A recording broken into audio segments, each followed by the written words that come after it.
স্বর্গ নামক দেশের রাজার 4 পুত্রী ছিল। তারা সুন্দর হওয়ার সাথে সাথে কোমল অঙ্গের জন্য প্রসিদ্ধ ছিল, কিন্তু তাদের মধ্যে কে সবথেকে কোমল তা বলা অসম্ভব ছিল। প্রথম রাজকুমারী এত কোমল ছিল যে তার শরীরে চন্দ্রের আলো পড়লে তার শরীরে ফুসকা উঠে যেত। দ্বিতীয় রাজকুমারীর শরীরে ফুলের পাপড়ি পড়লেও আঘাত হয়ে যেত। একদিন রাজা তাকে ফুল দিলে, কিন্তু ওই ফুল তার উপর পড়ে গেল এবং তার চুট আসলো। তৃতীয় রাজকুমারী এত কোমল ছিল যে অল্প আওয়াজে অজ্ঞান হয়ে পড়ত। একদিন মেহেল থেকে অনেক দূরে কোনো ব্যক্তি মশালা কুটছিল। এর আওয়াজ শুনে সে অজ্ঞান হয়ে পড়ে গেল। মানুষ তার কাছে যেতে অনেক সাবধান থাকত। তারা ওই রাজকুমারীর সামনে কখনো আওয়াজ করত না। সে বড় আওয়াজ সহ্য করতে পারত না। তারা কানে কানে কথা বলতো। চতুর্থ রাজকুমারী অনেক কোমল ছিল, যে কোনো জিনিস স্পর্শ করলে সে অজ্ঞান হয়ে পড়ত। কোনো মানুষই ওই রাজকুমারীকে স্পর্শ করত না। সেই জন্য রাজাকে তার মেহেলে অনেক ধ্যান রাখতে হতো। যদি মেহেলে কোনো নতুন দাসী আসে, তবে তাকে রাজকুমারীর বিষয়ে সম্পূর্ণ কিছু বলা হতো, যাতে তার কারণে রাজকুমারীর কোনো কষ্ট না হয়। ভুল করলে দাসীদের ক্ষমা করা হতো না, তাদেরকে শাস্তি দেওয়া হতো। সকল দাসীদের প্রশিক্ষণ দেওয়া হতো, যাতে রাজকুমারীর কোনো ত্রুটি না হয়। অনেক রাজকুমার তাদের বিয়ে করতে চায়। রাজাও তাদের জন্য চিন্তায় ছিলেন। তিনি ভাবতেন তাদের বিয়ের পর তারা কিভাবে থাকবে। উনাকে উনার দ্বিতীয় ও চতুর্থ পুত্রীর চিন্তা বেশি থাকত। রাজা রাজকুমারীদের দেখাশোনার জন্য অনেক দাসীর ব্যবস্থা করেছিলেন। তাদের মধ্যে এক দাসী অনেক দয়ালু ছিল। সে প্রায় সময় গরিবদের সাহায্য করত এবং ভিখারীদের অন্ন দান করত। যদিও তার কাছে অনেক পয়সা ছিল না, কিন্তু সে অনেক বড় মনের ছিল। সে রাজমহলে সবার ধ্যান রাখত। সে রাতের বেলা সকল দাসীদের খাবার পর নিজে খেত। সে মেহেলের বৃদ্ধ দাসীদের কাজও করে দিত। যখন মেহেলের বাইরে থেকে কোনো জিনিস আনতে হতো, অন্য দাসীরা না বললেও কিন্তু ওই দাসী কখনো না বলতো না।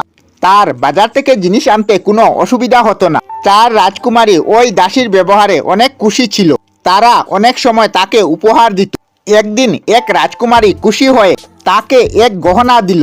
ওই দাসী কোনো কাজে বাজারে যায়। তার সামনে এক ভিখারি আসে। সে বলল, আমার এক পুত্রী আছে, সে বিয়ের যোগ্য, কিন্তু আমার কাছে কোনো টাকা নেই বিয়ের জন্য। ভিখারির কথা শুনে দাসী অনেক খুশি হলো। সে তার সকল গহনা খুলে দিল, তার সাথে রাজকুমারী দেওয়া গহনাও দিল। যখন দাসী রাজমহলে গেল, তখন রাজকুমারী ওই গহনার কথা জিজ্ঞাসা করল। দাসী তাকে বলল সেই গহনা এক ভিখারিকে তার পুত্রীর বিবাহের জন্য দিয়ে দিয়েছে। এটা শুনে রাজকুমারীর রাগ আসে। তার মনে হলো দাসী ওই ভিখারিকে তার দেওয়া গহনাটি দিয়ে তাকে অপমান করেছে। এর জন্য সে দাসীকে মেহেল থেকে বের করে দেয়। ওই সময় রাজা তার পুত্রীদের চিকিৎসা করতে চায়। একদিন পাশের রাজ্যের এক নামিদামি বৈদ্য আসে। রাজা তার 4 কন্যার বিষয়ে বলে এবং তার উপায় জিজ্ঞাসা করলে। এটা শুনে বৈদ্য হাসতে লাগলো। তখন রাজা বললেন, তুমি কি আমার পুত্রীদের সুস্থ করতে পারবে না? বৈদ্য বলল, না, আমি এটা করতে পারবো না। আমি সকল অসুখের চিকিৎসা জানি।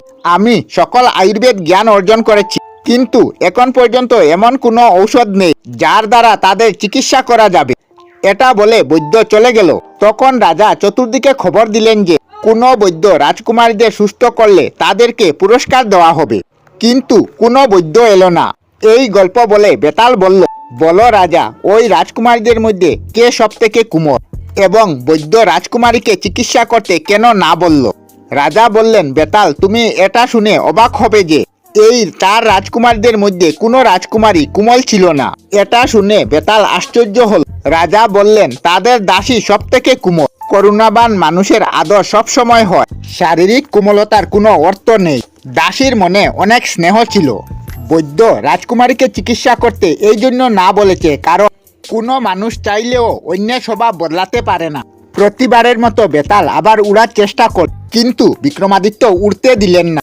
বেতাল বলল, রাজা, তুমি অনেক শক্তিশালী, আমি আর যাব না, কিন্তু তুমি আমার বাকি গল্প শুনে উত্তর দিতে হবে। বেতাল গল্প আগে বাড়ালো। বৈদ্য যাওয়ার পর রাজা প্রথম পুত্রীর বিয়ে দিল। তার স্বামী তাকে সবসময় ছায়ার মধ্যে রাখত। কিছুদিন পর রাজকুমারীর এক পুত্র সন্তান হয়। এই জন্য সকল রাজ্যে প্রদীপ জ্বালানো হলো। হঠাৎ রাজকুমারী বাইরে আসলো এবং তার শরীরে ফুসকা উঠল। এটা শুনে বিক্রমাদিত্য হাসতে লাগলেন। এটা দেখে বেতাল আশ্চর্য হলো। রাজা বললেন, বেতাল, চামড়া সংবেদনশীল ব্যক্তির চরিত্রের সাথে কোনো লেনদেন নেই। এটি নিজে থেকে একটি অসুখ। এখন বেতাল চুপ থাকলো এবং রাজা আগে বাড়লেন। এখন বেতাল 22 নম্বর গল্প আরম্ভ করলো। 22 নম্বর গল্প পরের পর্বে। আমরা আমাদের চ্যানেলে সব ধরনের ভিডিও আপলোড করি, যেমন ব্লগ, নিউজ, কুকিং ভিডিও, ধার্মিক আলোচনা ইত্যাদি। যদি আপনারা এই ধরনের ভিডিও দেখতে পছন্দ করেন তাহলে এই চ্যানেলটি নিশ্চয়ই সাবস্ক্রাইব করবেন। আমি আপনাদের সাথে বিদায়ক না, আজকের মতো বিদায় নিলাম। আর ভিডিওটি ভালো লাগলে লাইক, শেয়ার ও কমেন্ট করবেন। ভিডিওটি সম্পূর্ণ দেখার জন্য অশেষ ধন্যবাদ।